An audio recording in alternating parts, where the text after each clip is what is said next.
জনগণ ভোট দেবে, সেই ভোটের ফলাফল তারা ঘুরিয়ে দিতে পারে। আমি মারাত্মকভাবে এই নির্বাচনে একটি কাটতে আশঙ্কা করছি। আমি যে দেখতে পাচ্ছি প্রশাসনের বিভিন্ন জায়গায় আওয়ামী লীগের লোকেরা বসে আছে যারা বিএনপিকে পছন্দ করে না। বিএনপি পছন্দ না করার কারণ হলো বিএনপি হলো একটি জাতীয়বাদী দল। জনগণ ভোট দেবে, সেই ভোটের ফলাফল তারা ঘুরিয়ে দিতে পারে। আমি মারাত্মকভাবে এই নির্বাচনে একটি কারচুপির আশঙ্কা করছি। আমি যে দেখতে পাচ্ছি দিব্যচক্ষে যে ওদের প্রশাসনের বিভিন্ন জায়গায় আওয়ামী লীগের লোকেরা বসে আছে, জামাতের লোকেরা বসে আছে এবং বিশেষ কিছু মহলের লোকরা বসে আছে যারা বিএনপিকে পছন্দ করে না। বিএনপিকে পছন্দ না করার কারণ হলো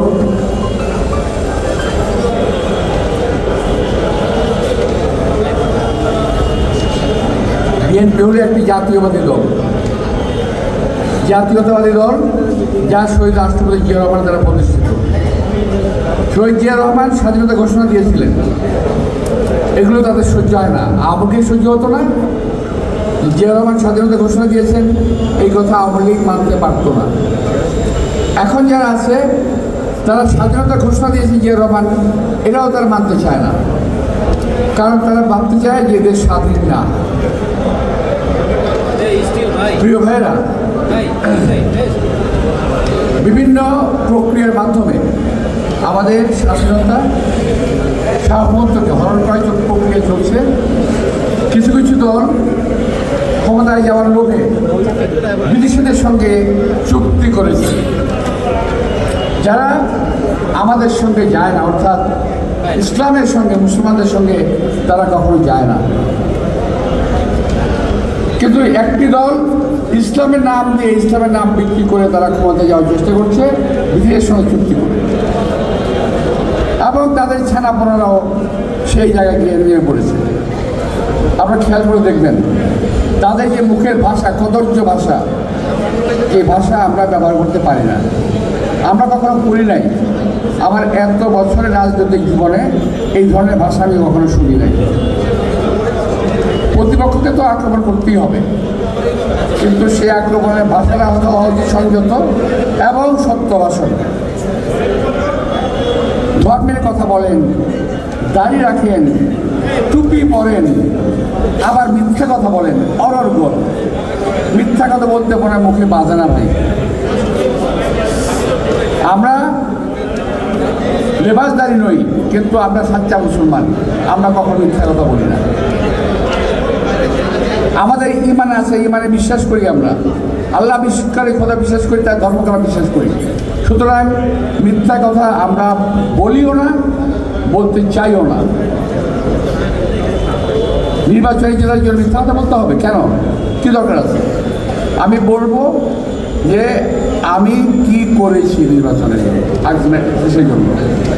আমি বলতে পারি যে আমি কি করেছি, আমি বলতে পারি আমি কি করব।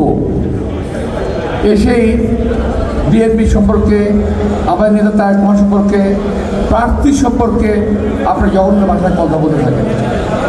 তো এতে আর যাই হোক, আপনারা খুব লাভবান হচ্ছেন আমি মনে করি না। কিছু কিছু ব্যক্তির দ্বারা আপনার প্রবলেম নিত, যারা এই দেশে থাকে না, এই দেশের স্বাধীনতা সার্বভৌমত্বে বিশ্বাস করে না, যারা বিদেশে থাকে, বিদেশ থেকে কথা বলে তাদের কথা মতো আপনারা ডায়লগ দেন, বক্তৃতা দেন, কথা বলেন অসভ্য ভাষায়, নোংরা ভাষায়। আমি বেশি কিছু বলতে চাই না। দয়া করে এই দেশে মানুষকে বোকা ভাববেন না, এই দেশে মানুষের সঙ্গে প্রতারণা করবেন না। যা বলবেন সত্য বলবেন, সত্য বলে ভোট নেন, পাস করেন, কোনো অসুবিধা নাই। কিন্তু মিথ্যা কথা বলে ষড়যন্ত্র করে কোনো পরিস্থিতিতেই যদি নির্বাচনে করার চেষ্টা করেন, সেটা আমরা মেনে নেব না। আমি যেটা বলছিলাম যে একটি চক্র চাচ্ছে কোনোভাবে হলে, যে কোনোভাবেই হোক, একটা বিশেষ দলকে ক্ষমতা নেওয়ার জন্যে, যদি না পারে নির্বাচন বর্জন করার জন্য। এই দেশের লোক অনেক কষ্টে, অনেক যুদ্ধ করে, অনেক রক্ত দিয়ে 17 বছর ত্যাগ তিতিক্ষার বিনিময়ে এই ভোটের অধিকার অর্জন করেছে। আমি আশা করছি এই ভোটের অধিকার আপনারা প্রয়োগ করবেন 12 তারিখে যথারীতি। কোনো ষড়যন্ত্রকারীদেরকে আপনারা প্রশ্রয় দেবেন না।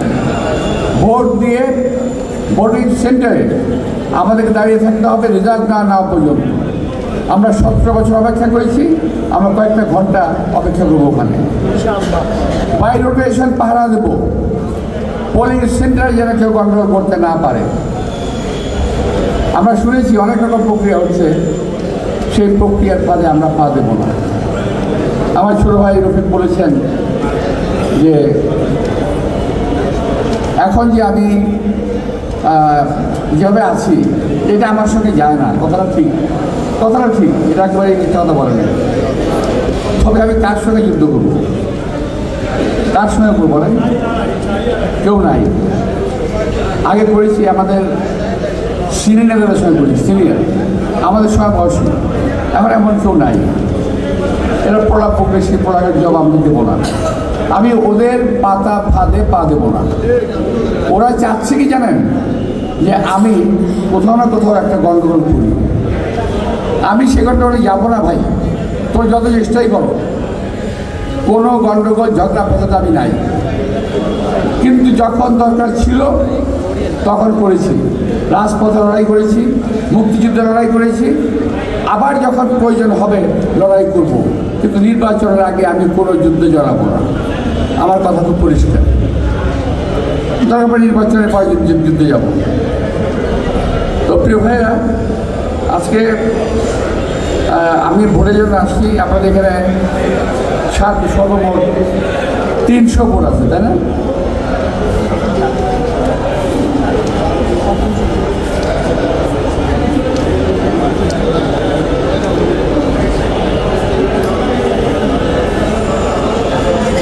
যাই, এখানে আমার অ্যাপার্টমেন্ট বাড়িতে ভোট আছে 300। আমি আপনাদের ভোটটা কামনা করব।